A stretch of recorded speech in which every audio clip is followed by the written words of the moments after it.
자, 저는 오늘 이 본문의 말씀을 가지고 오늘 무슨 운동일까요? 회개 용서 운동에 대해서 배워보도록 하겠습니다. 여러분, 우리가 지금까지 배운 이 실천 운동에 대해서 잠깐 얘기 한번 해볼까요? 첫 번째 운동이 무엇이었죠? 신앙 운동이었습니다. 핵심 내용이 뭐였습니까? 성경이 우리의 신앙과 삶의 유일한 표준이고 기준이라는 거였어요. 그리고 지난주에 배웠던 두 번째 운동은요, 신학 회복 운동이었어요. 학문의 타락된 목적을 인식하고 학문을 목적에 맞게, 그 하나님의 창조하신 그 목적에 맞게 회복하고 세상 풍조에 휩쓸리지 않고 하나님을 향해 뜻을 정하는 것이 신학 회복 운동이었습니다. 기억나시죠? 자, 그러면 오늘은 회개 용서 운동입니다. 자, 앞에 이제 그림이 하나 뜰 거예요. 두 그림이 있습니다. 각각 어떤 인물을 그린 그림일까요? 힌트는 성경 속의 인물입니다. 에스라. 오늘 에스라를 하니까 우리는 누구일 것 같아요? 유진아, 눈 뜨자. 어떤 인물일까요? 자, 보면은 기억날 거 몰라? 놀랬잖아. 왼쪽 그림 속의 인물은 베드로고 오른쪽의 그림 속 인물은 갸롯 유다입니다. 이 두 사람에게는 공통점이 있고 차이점이 있어요. 먼저 공통점은 두 사람 다 예수님의 제자라는 거죠. 그리고 둘 다 예수님을 배신했습니다. 베드로는 다른 사람들은 모두 예수님을 버리고 떠나도 자기는 예수님을 절대 버리지 않는다라고 호언장담을 해왔어요. 하지만 예수님께서 잡혀가시던 밤에 예수님을 뒤쫓아가다가 한 여인이 당신도 예수님의 제자잖아요. 딱 이 묻는 질문에 나는 예수님을 모릅니다. 아니 모른다 정도가 아니라 저주하면서 부인했어요. 그리고 갸롯 유다는 훨씬 더 적극적으로 예수님을 배신했습니다. 어떻게 했죠? 어떻게 배신했습니까? 은 30에 예수님을 팔아넘겼어요. 그럼 이제 두 사람의 차이점을 한번 생각해 볼게요. 두 사람의 차이점이 무엇이 있을까요? 여러 가지가 있겠지만 가장 큰 차이점은 예수님을 배신한 뒤 두 사람의 행동이 달랐어요. 먼저 유다는 예수님께서 잡혀가시는 모습을 보면서 자신의 잘못을 깨달았습니다. 그리고 어떻게 했죠?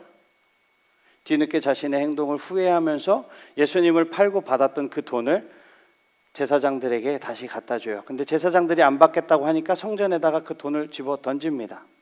그리고 그 죄책감을 이기지 못하고 자살을 해버리고 말죠.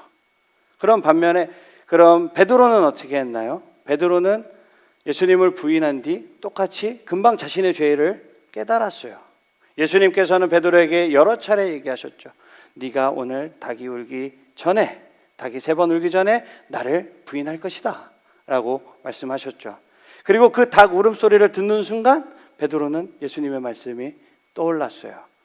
그때 베드로는 유다와 달리 크게 통곡하면서 죄를 깨닫고 회개했습니다. 그리고 이 회개로 인해 베드로의 삶은 유다와 전혀 달라진 삶을 살게 되죠. 부활하신 예수님께서 베드로를 만나자마자 베드로의 죄를 용서해 주시고 다시 제자로서의 사명을 회복시켜 주셨습니다. 그래서 베드로는 다시 예수님의 제자로서의 삶을 살아갈 수 있었어요. 사도행전을 보면 베드로가 설교하고 예수님을 전할 때마다 얼마나 많은 사람들이 예수님께 돌아오는 그런 역사가 일어났는지 우리는 성경을 통해서 볼 수 있습니다. 사랑하는 친구들, 우리도 삶을 살아가다 보면은 믿음 안에서 때로는 넘어질 때가 있고 죄를 지을 때가 있어요. 베드로나 유다처럼 우리도 어느 순간에 하나님 앞에 큰 잘못을 했다라는 것을 깨닫는 때가 있습니다. 그럴 때 베드로의 삶을 회복시키신 것처럼 우리도 하나님 앞에 회개하고 죄를 뉘우치고 돌이켜야 한다라는 거예요. 그래서 우리가 죄를 깨달았을 때 가장 먼저 해야 되는 것은 다른 것이 아니라 회개하는 그 마음이 있고 회개해야 한다라는 거예요.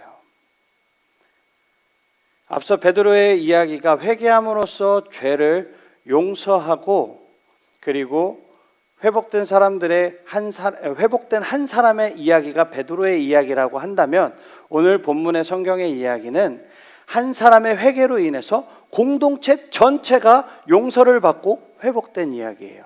베드로는 한 사람, 베드로 혼자 회복되는 이야기였지만 오늘 에스라의 이야기는 공동체 이스라엘 전체가 회복되는 이야기입니다.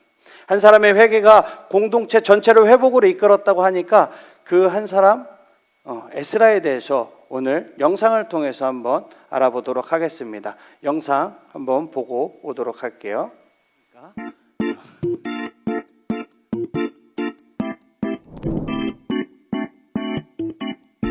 쌤, 오늘 무슨 미션 하는 거예요? 오늘은 바로 그림 미션. 네? 그림 미션이요? 그림을 하나 보여줄 건데 이 그림 속 인물이 누군지 2분 안에 맞추는 게 오늘의 미션이야. 맞히면 뭐 해줄 건데요? 쌤이 손 하나 들어줄게. 그래요, 콜! 콜. 그럼 바로 그림부터 보여준다. 지금부터 바로 2분 시작. 이건 쉽죠? 예수님, 십자가에 달려 돌아가시 전에 성전에서 기도하시던 예수님 아니에요? 땡. 예수님이 기도하신 곳이 성전이 아니라 무슨 동산이었던 것 같은데. 거기는 겟세마네 동산. 아, 맞다, 겟세마네. 근데 여긴 동산 같진 않고 이 사람 누구예요? 그걸 너가 맞춰야지. 뭐 힌트나 전화 찬스 이런 거 없어요? 둘 다 있어. 카드 힌트랑 전화 찬스. 지금 바로 써도 돼. 그럼 카드 힌트 먼저 쓸게요. 여기 중 하나에 힌트가 있어. 그 중에 하나를 고르면 돼.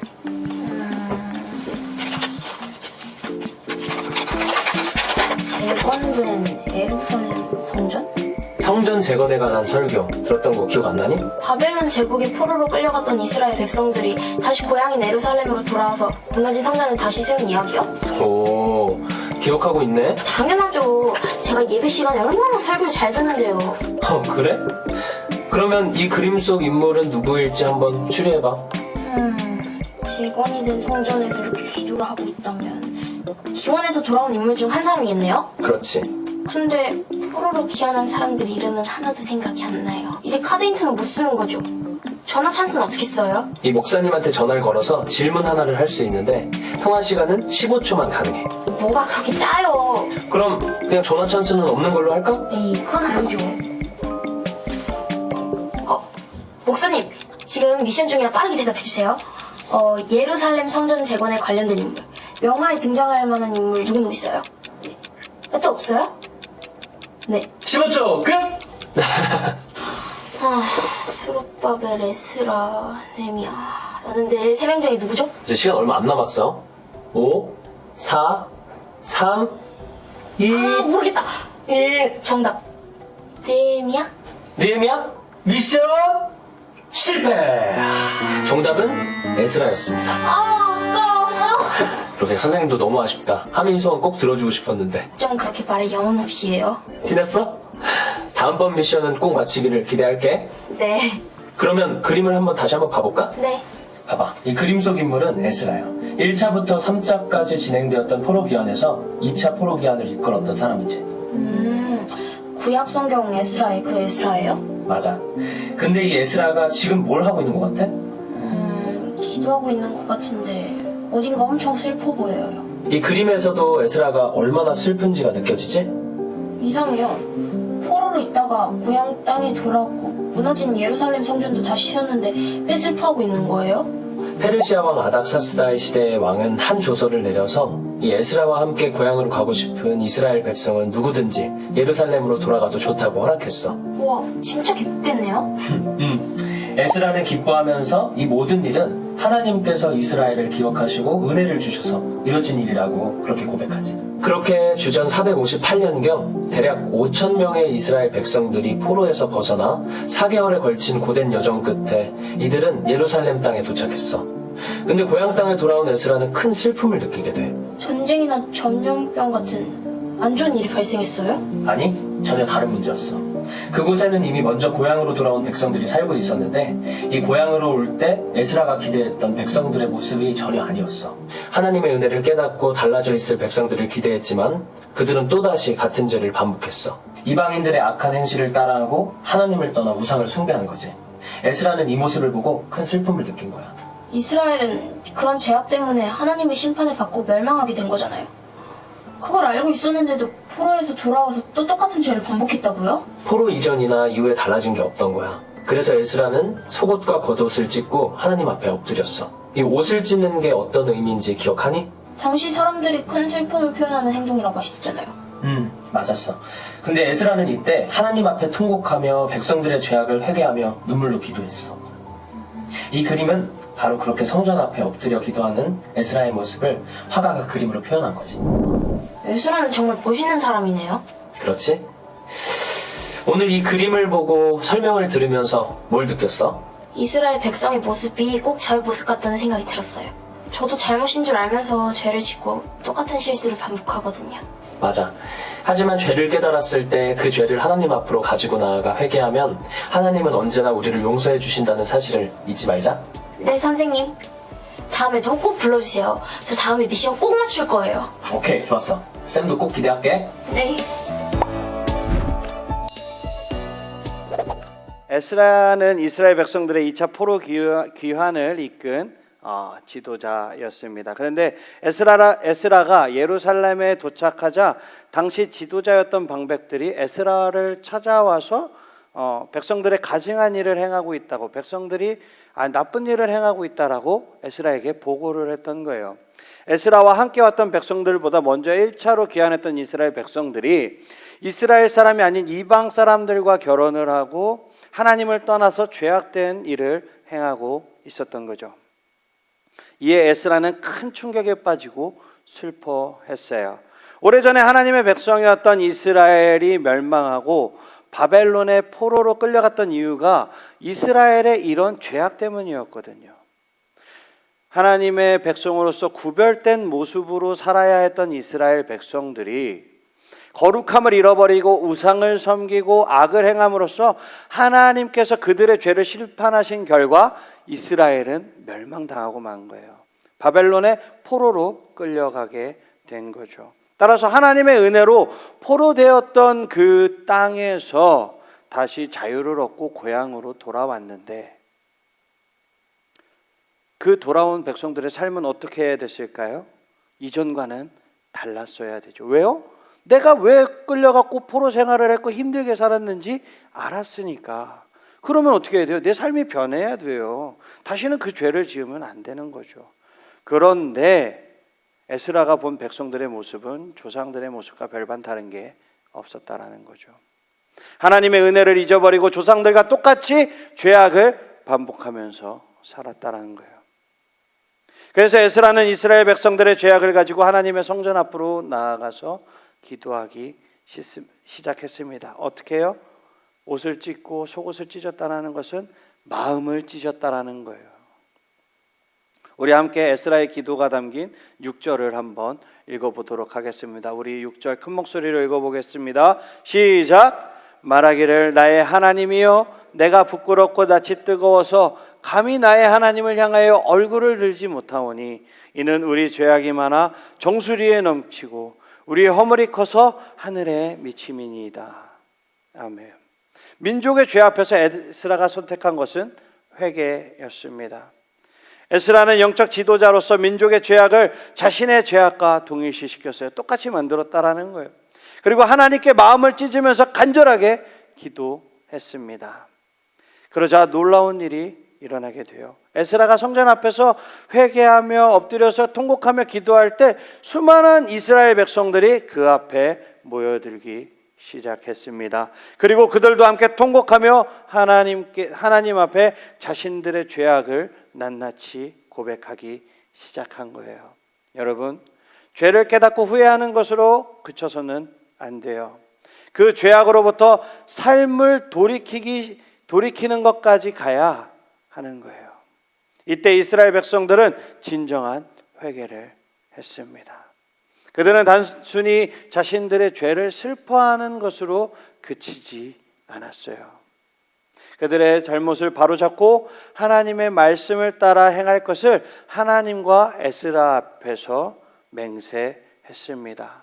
그리고 그 회개 가운데 에스라의 이 회개 기도가 공동체 전체 회개로 이어지게 되고 그 회개 가운데 하나님의 놀라운 은혜가 부어져서 공동체 전체가 하나 되고 회복되는 그런 놀라운 역사가 일어나게 된 것입니다.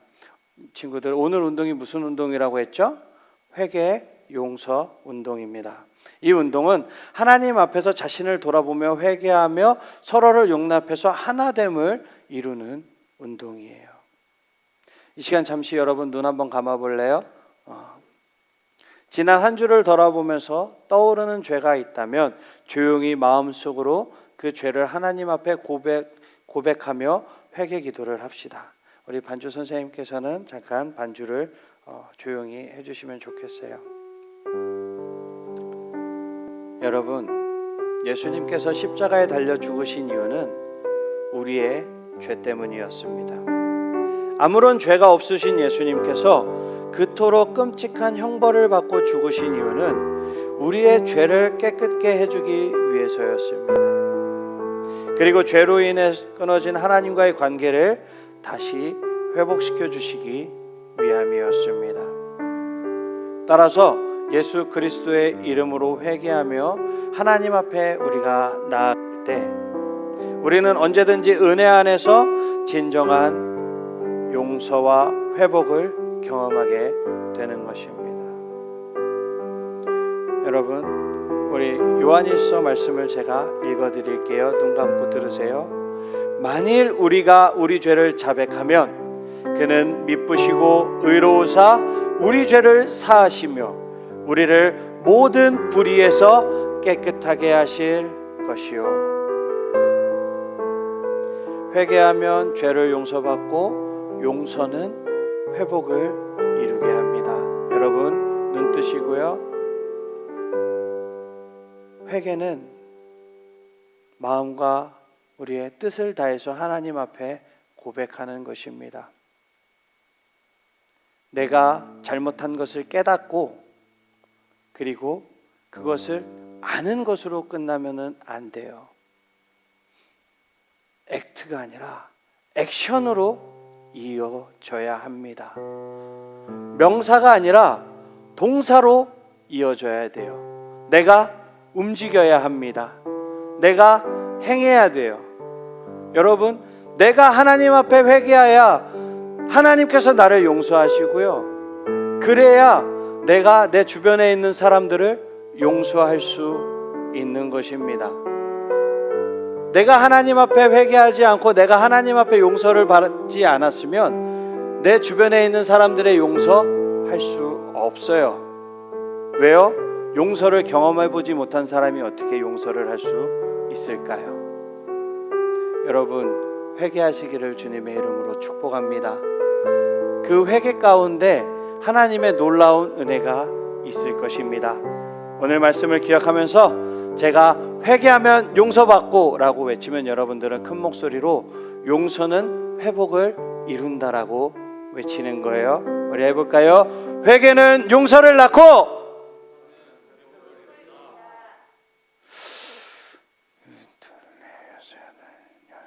14명 앉아있는데 그래도 우리 14명 목소리가 이거밖에 안 나온다고 아파요? 아니죠? 자, 한 번 더 외쳐볼까요? 회개는 용서를 낳고 회개하면 용서를 낳고